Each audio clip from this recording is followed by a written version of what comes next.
Hello and welcome to your favorite comic book YouTube channel, Cartoonist Kayfabe. My name is Jim Rugg. I'm Ed Piscor. And I'm Tom Scioli, author of I Am Stan. Today we're going to continue our journey through Frank Miller's Ronin, a seminal work in the early 80s, but one that landed kind of odd. So we're going to be going through issue by issue to see exactly how he lands this thing, and today is issue number 4.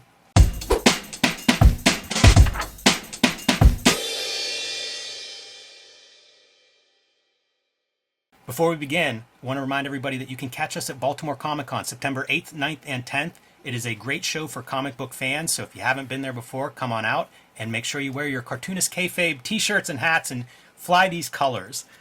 I also want to remind everybody that we have a Cartoonist Kayfabe Patreon. There are 3 different levels that will give you access to our videos early, and at the King Kayfaber level, you'll get access to all of our videos first, including the recording session. You can sit in, add your comments as we talk about these comics, and if there's one that you want to add to your collection, you'll be the very first person tracking that one down before they disappear and before the prices go up.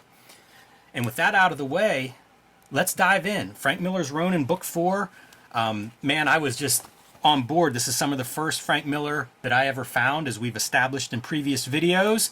And this is kind of an unprecedented comic at that time in terms of creator freedom, Miller having some creator ownership in this, production values off the chart, but the book kind of mixed reviews whenever it was published. So we're going to try to figure out what happened, and what hits and what doesn't. At some point, you gotta put the onus to a certain extent on the audience. At times, man, the Wednesday Warrior is a fickle beast, and they want the same stuff basically.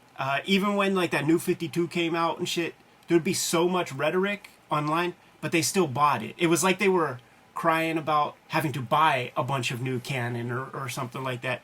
So the onus is the audience is not without blood on their hands. Very well said. Because this is a new kind of comic. It is. And a quick recap is, this is a future New York City that has fallen into decay, and our hero here on page 1 is a Ronin that has been transplanted from, 800 years in the past to inhabit a body with cybernetic arms, again in this future high-tech world that has also fallen on hard times. And in issue 3, it ends with the security agent from Aquarius Complex, the big science company, being pulled underground, where we know there are like cannibalistic underground dwellers, something threatening underground, and our hero Ronin follows her into the subterranean tunnels to hopefully save the day if possible. Her name is Casey, the security guard that has gone missing underground. So with all that said, we can't say that Frank Miller's blameless in, in some of the chaos of this thing. I have been a little underwhelmed by, I love the first issue,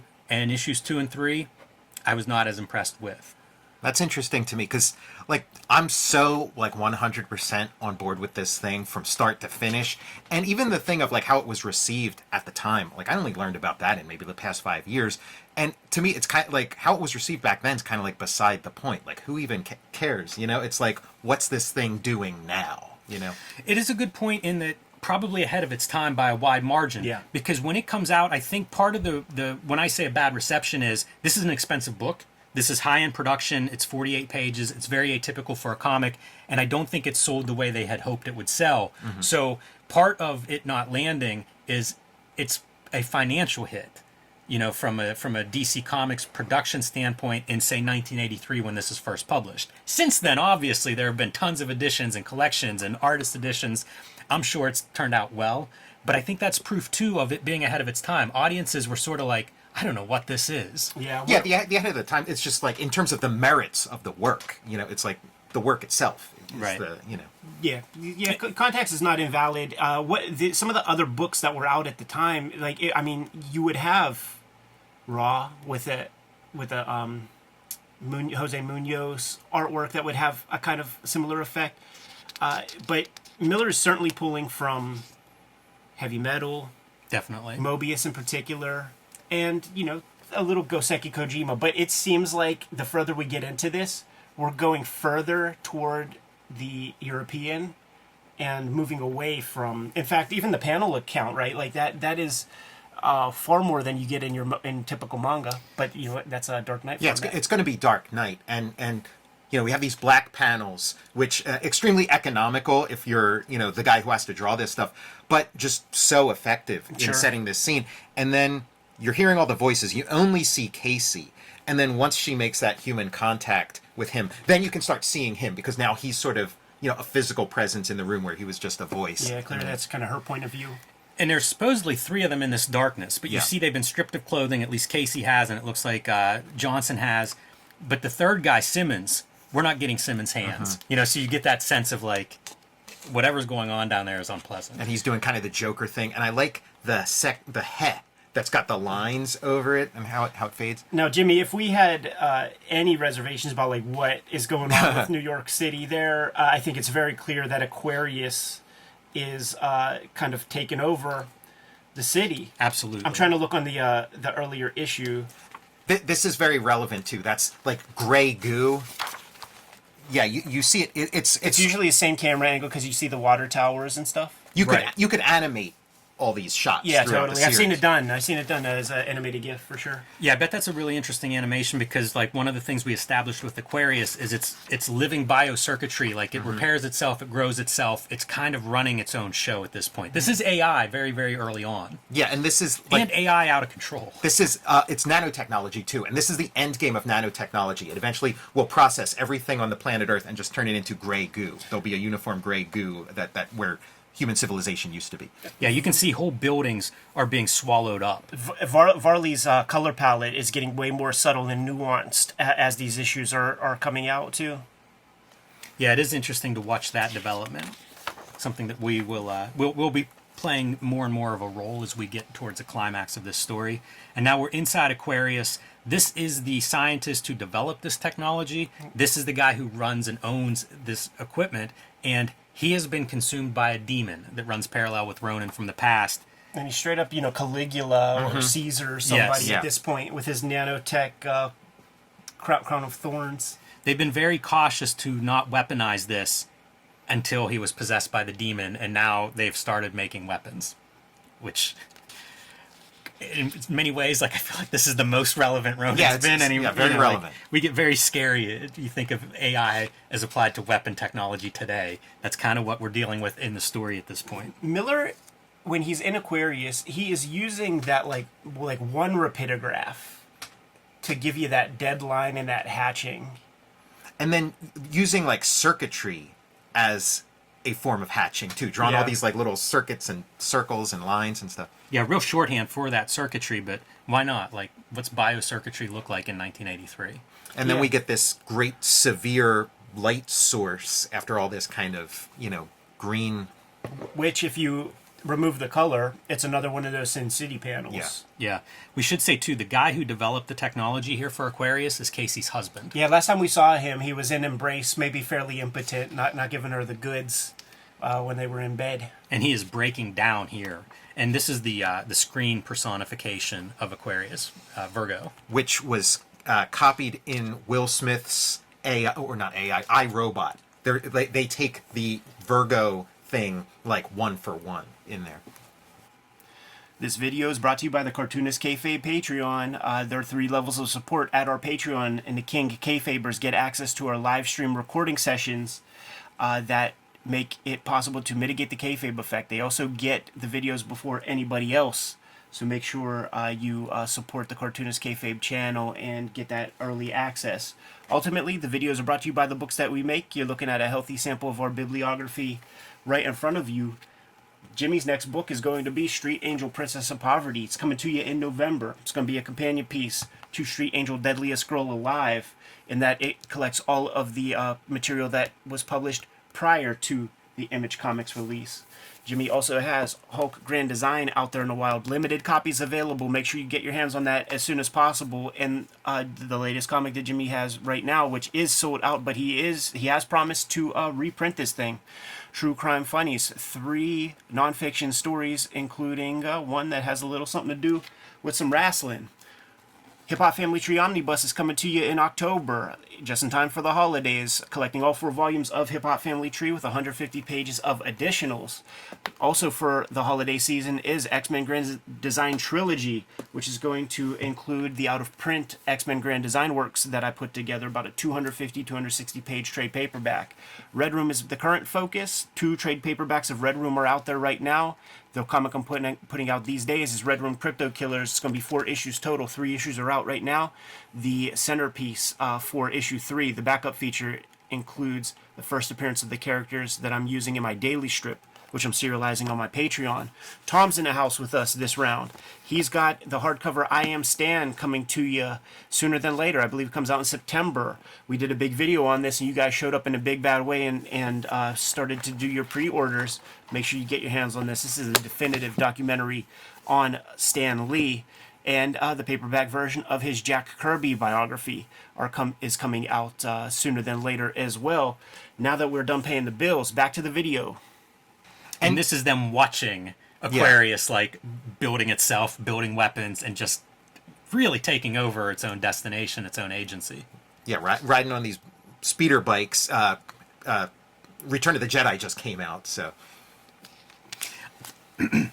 I wonder about this background and what he's doing there, how he's making that visually. What is that? Makes you want to take a look at the artist edition again, which, by the way, we do have a video on. We took a look at the original artwork for all of Ronin. And you know what? I put it on the Kayfabe socials. I found a photo of Miller during Ronin time with Ronin pages all over his studio at Upstart Studios. It's a great photograph, man. That's super cool. Yeah, you have to imagine, like, those guys sharing studio space together, a bunch of creative, young, visionary artists, and then, like, one of your members starts turning out work that looks like this kind of stuff. It's so bombastic visually for what comics were at that time. Because everybody in that studio, you had Walt Simonson, Howard Chaykin, like, these are iconoclastic creators who were going against the grain and who were their own artists to begin with. And, you know, Miller and Starlin, they spent a lot of time at Marvel, and they had a kind of a house style that, like, developed further. This is where, like, this is the section of this issue that, like, blows my mind, where this starts. This like, it blew my mind the first time I saw it. Still blows my mind. Like, how do you do this? And so we have, like, these colors that are, like, perfectly chosen to represent, you know, a sort of fire, like an actual fire. These the color choices are. And then the application of shadow, too. It's sort of a chaotic, but you can still see the color, the light source for the shadow, and it's kind of like simulating what sort of a light source fire is, how it does kind of move and undulate, so it's not like they're uniform. Yeah, it's just blows my mind. Yeah, and it's an interesting piece of art, this panel, because if you isolated, say, this section, and I said, who drew that? You might say, like, Ted McKeever. Right. It feels a little divorced from what we know to be Frank Miller. Even when it comes to Ronin. But once again, because of that flicker of that flame, you got these giant pools of black, which suggests some groundbreaking mark making. We haven't seen these marks yet. This in Ronin. This super cool. This is super heavy on, like, the future Sin City art style. Yeah, giant thick brush marks for a lot of these shadows. And he really invented, like, with Daredevil, invented his own language of, like, sewers with all those pipes. Yeah, This is a Miller trope at this point, like to have the Morlocks, and to have the hero invade, and to have the damsel in distress, like, amongst those Morlocks. And we had made that big production about, you know, give me your hand, and the one guy's not producing his hand. And after Ronin makes short work of these cannibals, he's kind of, like, looking, picks up a body part. And there's a hand.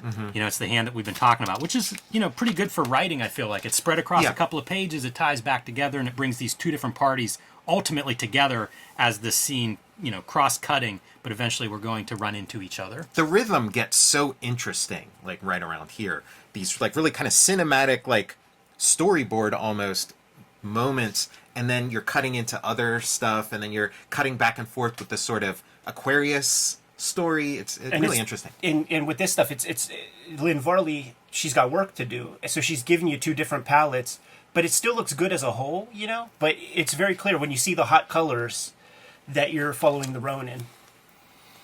And it does look like Miller is just experimenting so much in terms of drawing. He did these same kind of marks, like with those chuds from Daredevil, with Yeah. like the oatmeal all over them.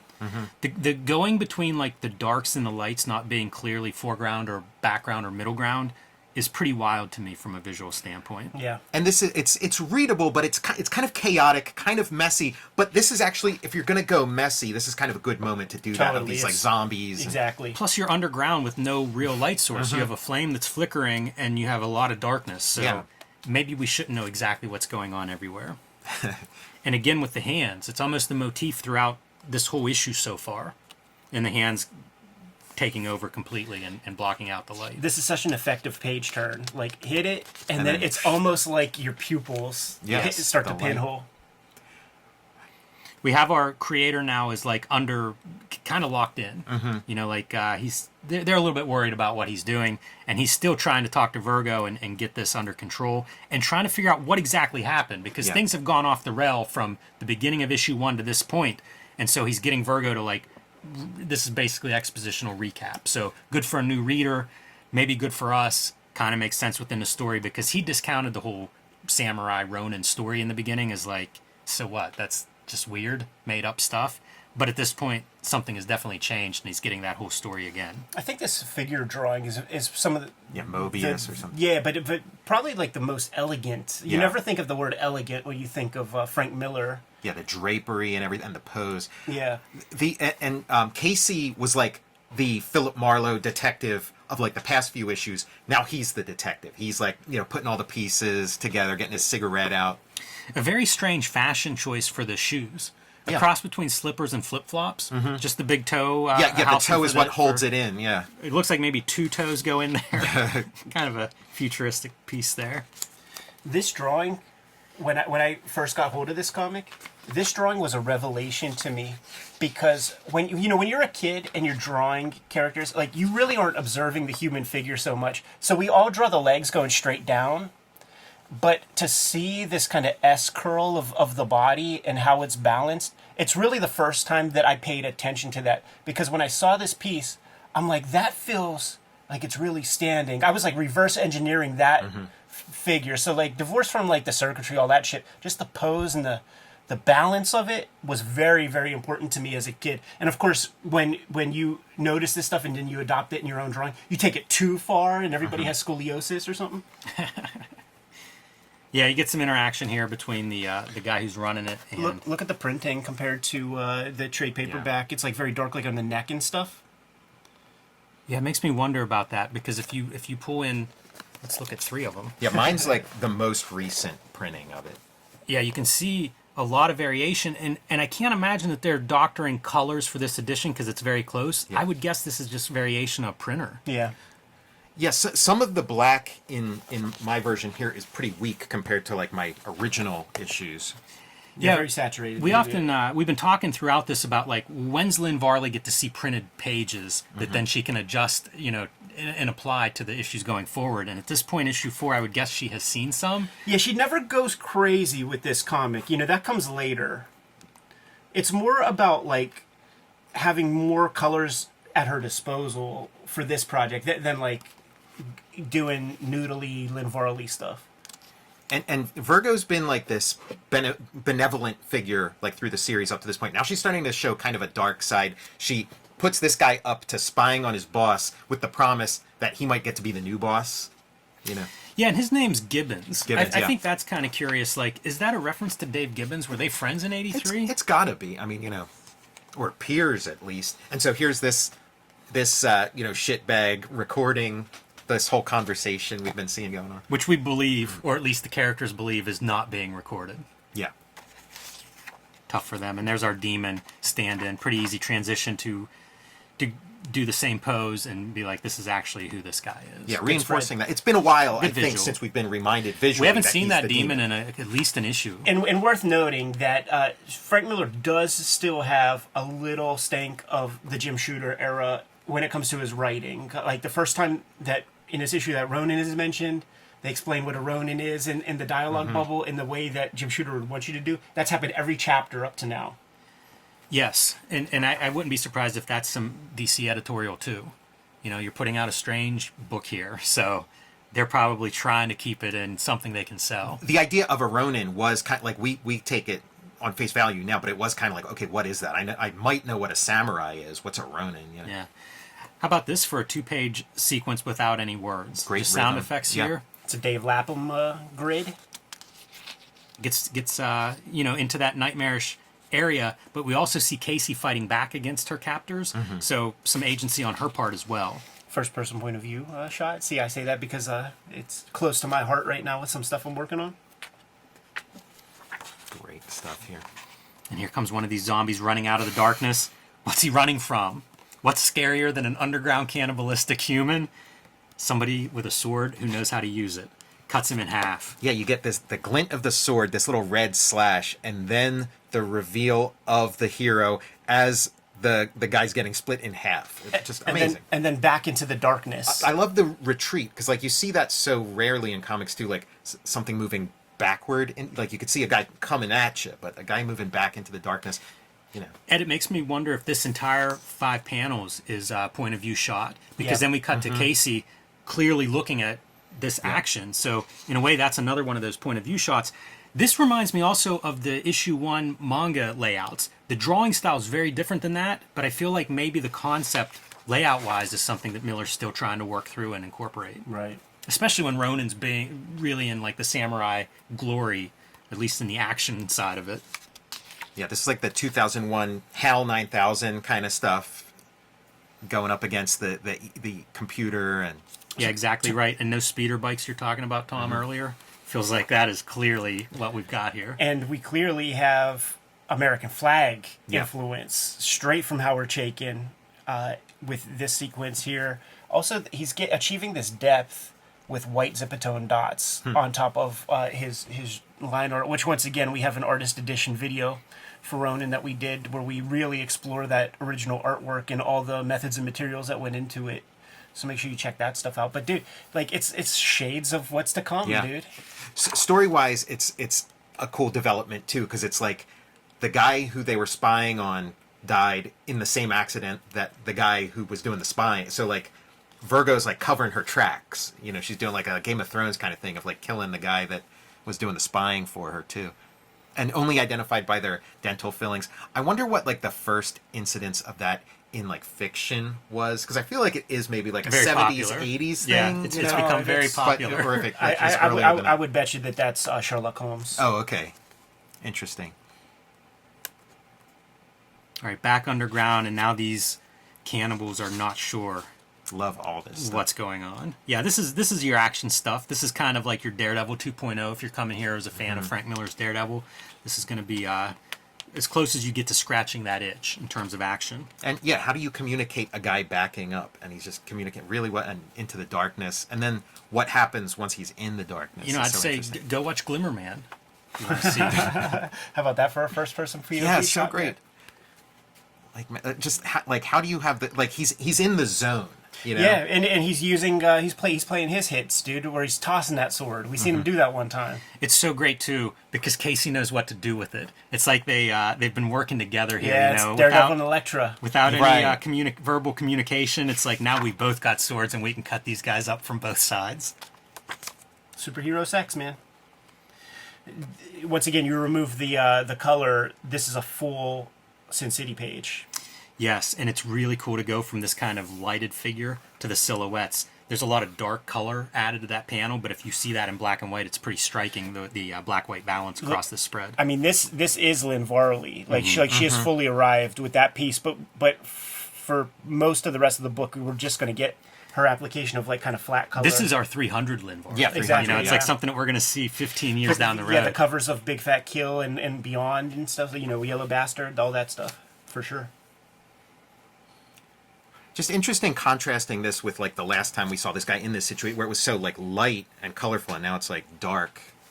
We're just like moving through such an interesting range. And it's early enough in their collaboration that Miller is using black for that, because you can imagine that if you let this girl go full bore, like you just leave it open. You know, when he and Lynn do that Elektra Lives Again, it's all clear line, and he's not really putting much blacks in there or anything, letting her do all the work. And we got the old technology. And, again, HAL 9000, like, erasing parts of Virgo's memory with gunshots. Yeah, that subtext is pretty good in here. It's a weird bit, because, like, I don't know, thinking of sci-fi and Frank Miller, and I don't know that he goes back to sci-fi very much. That's one of the reasons this is, like, one of my favorite Frank Millers, is because, like, I love sci-fi, and he very rarely touches it. It's like Lance Blastoff or something. Yeah, yeah, and that's not really... That's that's goof. Yeah, it's like a goof, but... Martha Washington. You just never see these colors in a comic, certainly from this period. Yeah, for sure.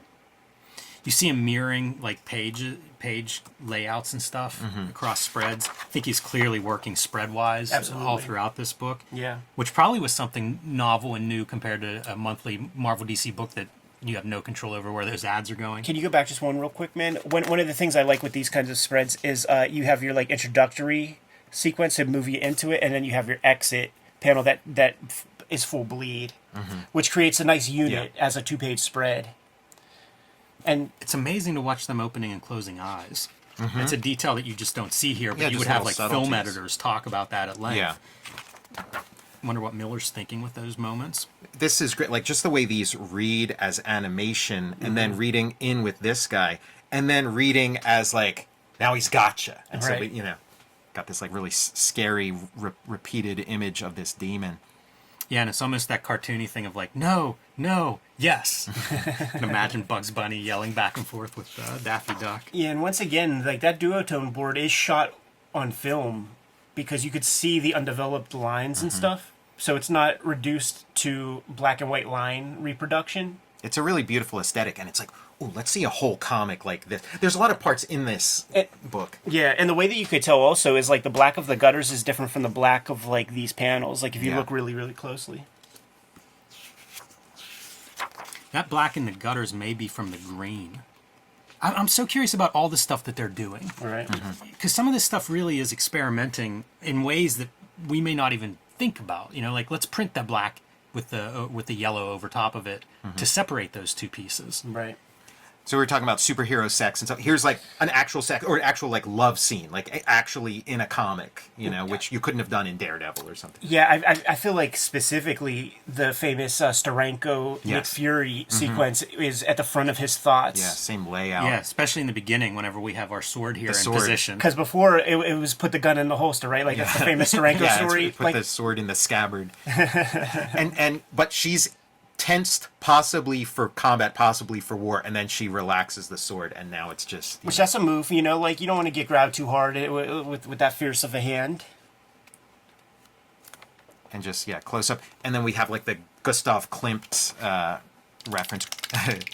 Great final... Like, all the final panels, these big still shots that they have at the end of each issue are just really great.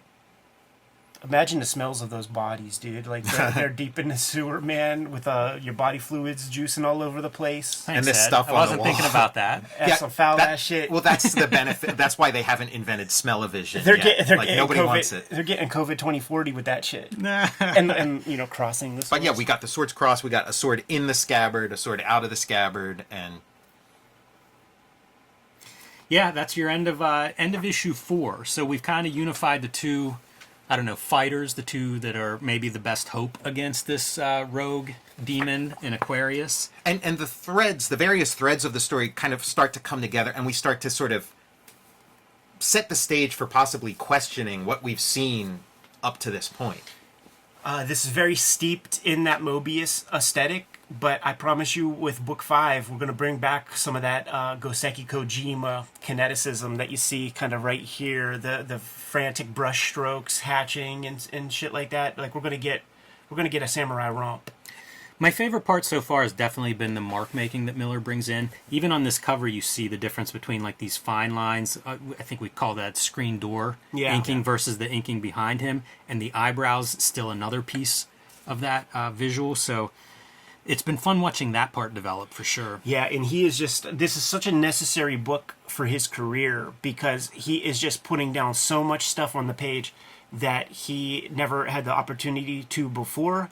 He's able to see how it's reproduced and decide whether he wants to bring this or that back to his future works. and he brings a smattering, you know. For sure. Feels like he's going fast as well. Yeah. 48 pages each. I think the schedule was supposed to be 6 weeks. I think it actually takes longer. Way longer, which makes me believe he is working as fast as he can. So if it's like, I got an idea how to do this scene, you put it down and keep rolling. There's a fun energy to that. Totally. Like right now, like I'm doing that daily strip, and if a life thing happens that day, you still got to get a strip done. So you have to figure your way around that, and it's a blast. I've been watching a lot of interviews with Frank Miller lately, and one of the more recent ones, he just kind of says, I just make this shit up as I go, you know, like, and that's beautiful. It is. Yeah, I agree. And it's something that we always don't take into account when we're reading a book that's 40 years old and being like, let's really comb through this thing. Mm-hmm. The intentions may be completely different than how we're interpreting this 4 decades later. We did the Alan Moore masterclass, and he was talking about setting things up and then letting the characters do their thing. And he spoke about a couple comic pieces. He mentioned Watchmen, and he's like, oh, I don't think Rorschach's going to get out of this. Like, that wasn't planned at the beginning.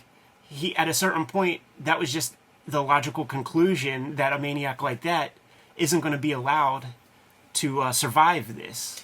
I think of a lot of like reading mangaka and kind of their process, and how there's a lot of stuff they sort of throw up in the air, spin some plates, and then some of them catch on and some don't, you know. And it's not carefully planned, but it is set up that we can follow this thread or that. Yeah, man. Great. Neil Gaiman talks about, you know, throwing softballs up in the air. Holds together really well thematically, given all of that. Like, there are a lot of balls in the air in this, and it does... It rewards rereading. It, you know, all goes together really nicely. I meant to call attention to some of these bits in previous chapters and stuff. What is interesting is that almost all of the comments are they slightly hedge and don't say that, you know, it's great or anything, but they applaud the experimentation. So like when you really read these comments and these like pull quotes and stuff, it's never like, this is mind-blowing, this is a masterpiece. It's like, he's got balls.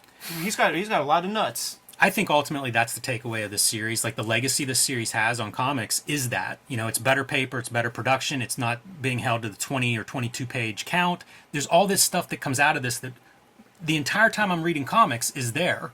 Before this comic, it's not there. Yeah. You know, it's weird to think, 48 pages is some kind of breakthrough. Like, we're going to give Frank Miller credit for that.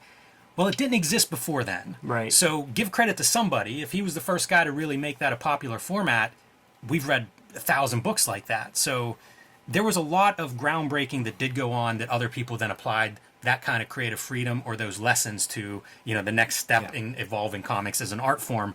And it's hard to put that in context whenever you come to this later. You know, I wasn't there in 1982 reading comics to be like, seismic shift. But a lot of this stuff, I think that's probably the long-term... what this book does is just kicks down several doors. What is if $2.50 were books 60 cents? That sounds right. At that time, maybe. so we're talking 4x the price of a typical comic. Yeah, That's at tough. least. That's tough. It might have been 50 cents. The Ninja Turtles, Eastman and Laird, and Samurai Jack probably benefited more from this comic than Frank Miller did, you know, financially. I think he made some money. We go back and look at this, and I feel like the Turtles are what I think of with some like this kind of cover. That's a Turtles cover. That's a Turtles cover. Yeah. Right. No, Like, it give them isn't. credit. Yeah, exactly. All right, you guys good for this? Let's do it. Kayfabers, like, follow, subscribe to the YouTube channel, hit the bell so that we can notify you when new videos are available. We are a daily YouTube channel, and we have covered more than 1,000 videos. Right now, we've covered the previous 3 chapters of Ronin. We did the artist edition, like I said, but more than, I think, 1,300 other comics we've talked about in the past, not to mention interviews, artist editions, things like this. So make sure you give the channel a good search and see if we covered your favorite topics, because you know, can't imagine everybody got a chance to see every video. We got some good stuff in there. The King Kayfabers on our Patreon have access to our live stream recording sessions, which gives them a leg up on the kayfabe effect. Whenever we're talking about a comic, they see what we're dealing with before anybody else. They could go to eBay, Amazon, their local comic shop, and get it before anybody else. Pays for itself when it's the right comic.